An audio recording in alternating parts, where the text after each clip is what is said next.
दिल्ली हिंसा पर अमित शाह ने बड़ा एक्शन लिया है। दंगाई अब बिलबिला रहे हैं। आधी रात तक अधिकारियों से मीटिंग की और प्लान अब बना लिया गया कि कैसे सबक सिखाया जाए। नमस्कार, स्वागत है आपका हेडलाइंस इंडिया पर। मैं हूं नवीन चौहान। अमित शाह ने भी इस बार ठान लिया है कि छोड़ेंगे नहीं, इस बार माफ नहीं किया जाएगा। इस बार एक एक दंगाई का हिसाब किताब होगा।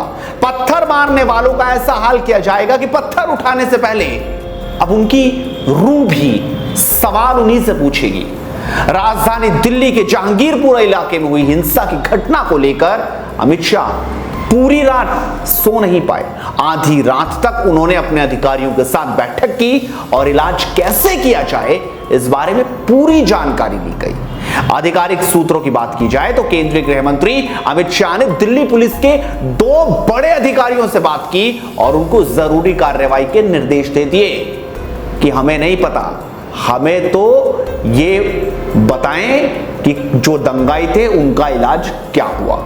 और अब तैयारी की जा रही है। ऐसा हो सकता है कि बुलडोजर का रास्ता भी अख्तियार किया जाए।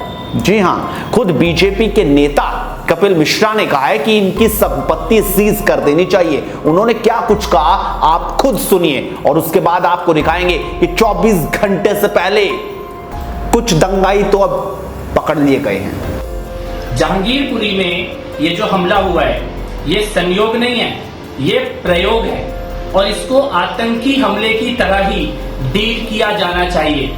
दिल्ली पुलिस के ये जो घायल जवान पड़े हुए हैं इनको देख के हमें समझना चाहिए कि ये आतंकवादी हमला है।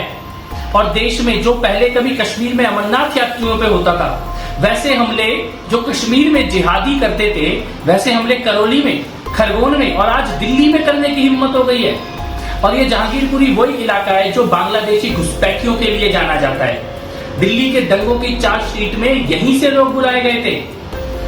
शाहीन बाग के लिए इन्हीं का इस्तेमाल किया गया था। दंगे करने वाले ये घुसपैठी है, इनकी पहचान होनी जरूरी है। इनके घरों पे बुलडोजर चलने जरूरी हैं। एक एक हाथ जिसने पत्थर और बम आज उठाया है वो हाथ उठने लायक ना रहे, ऐसी निर्णायक कानूनी कार्रवाई होनी जरूरी है। ये छोटे छोटे आतंकी हमले देश भर में करने की कोशिश, देश का माहौल बिगाड़ने की कोशिश, राम भक्तों को, हनुमान भक्तों को, हिंदुओं को दहशत में लाने की, डराने की कोशिश। छतों में पहले से पत्थर इकट्ठे हैं, बम इकट्ठे हैं, बारूद इकट्ठा है।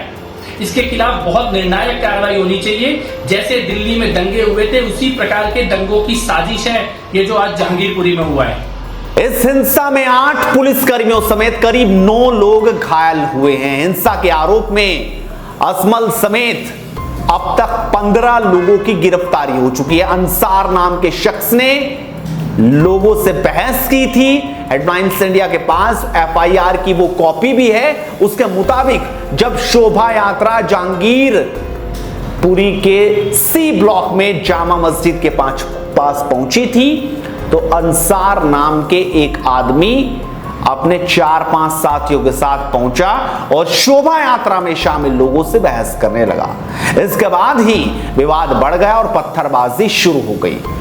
बड़ी खबर यह है कि जिन 15 लोगों की गिरफ्तारी हुई है उसमें अंसार भी शामिल है।